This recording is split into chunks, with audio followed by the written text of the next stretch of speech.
your partner starts to flirt a bit more when you go out on a social occasion.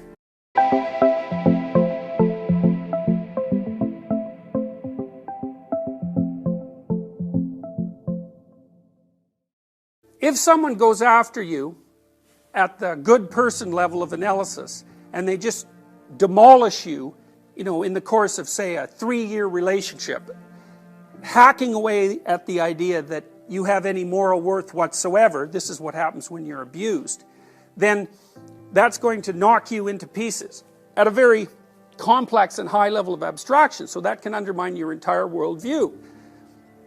If the person instead helps you retool the little behaviors and the little microstructures that make you up, and if you're willing to participate in that, and if you're open to corrective feedback from the world, then you can continually adjust yourself at a small level, and then that makes the things in the hierarchy a little higher, a little healthier, and then that makes the aggregation of those things a little higher in the hierarchy a little healthier and a little more complete.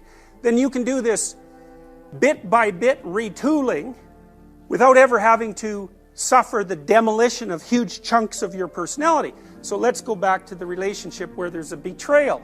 It's like virtually every time someone gets flipped upside down because of a betrayal in a relationship, after the betrayal happens, they say to themselves, there were all these signs I didn't pay attention to. So, and maybe the first sign is your partner starts to flirt a bit more when you go out on a social occasion. And not a lot more, just a bit more. And you decide, because maybe you're timid, that that's okay. You're not going to do anything about it. But it's interesting that it happens. It grabs your attention, and it means something. But what you decide is, it's not worth paying attention to. And so maybe the next 8 times that you go out, the same thing happens, but it happens at a somewhat accelerated rate. And then maybe the person starts to go out without you. And so on. There's this progression towards the end state of betrayal. And every time you get a little hint, the world tells you that something's going on, you put it aside and you fail to take it into account.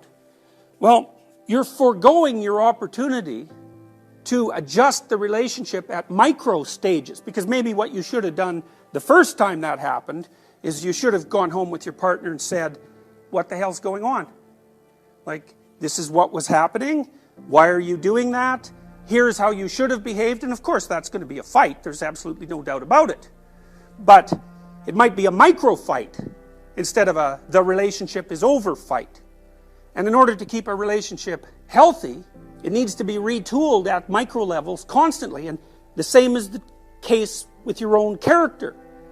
When you encounter something that's unexpected, especially if it's small enough to handle, you need to extract the information from it, rebuild the world, and rebuild yourself. And then maybe if you continue doing that, every time you get evidence of an anomaly or an error, or every time the world manifests some meaning to you, then you won't have to fall apart, because the structure that constitutes you is going to remain viable and healthy from the bottom up. And if you don't do that, then those errors are going to accumulate.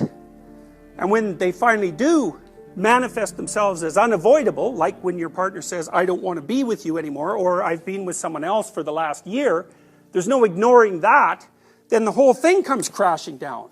You're no longer in a relationship, you're no longer in a good relationship, and then all the other things become questionable.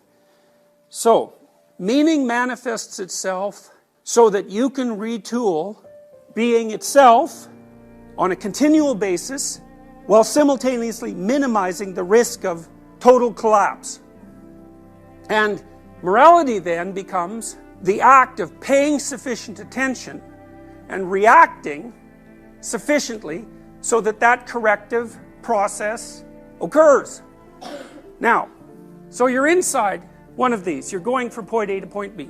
And as you do that, things you want to have happen, and things you don't want to have happen, and things you don't understand happen.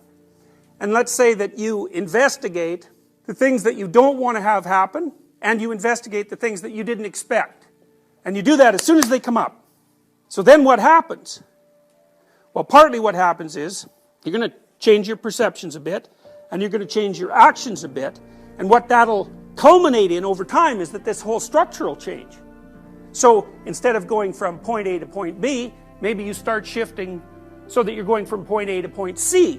Because as you're gathering information, as a consequence of the inadequacies of the way you're looking at the world, not only are you improving your ability to perceive and to act, but you're also gathering information that helps shift your perspective to a better point B. Because you might say, well, where are you going and why? And the answer to that is, well, you have a plan. You're going to get your degree. I don't know what your long-term plan is. But there's no reason to assume that your long-term plan is correct, even though there's no reason to assume that you can do without one. So you're in this weird situation where you have to live within a bounded space, and the bounded space is going to produce errors, and it's also going to be wrong. But at the same time, if you use the bounded space, then you can transform it continually across time, even what it's aimed at, and you can minimize the probability of precipitous collapse.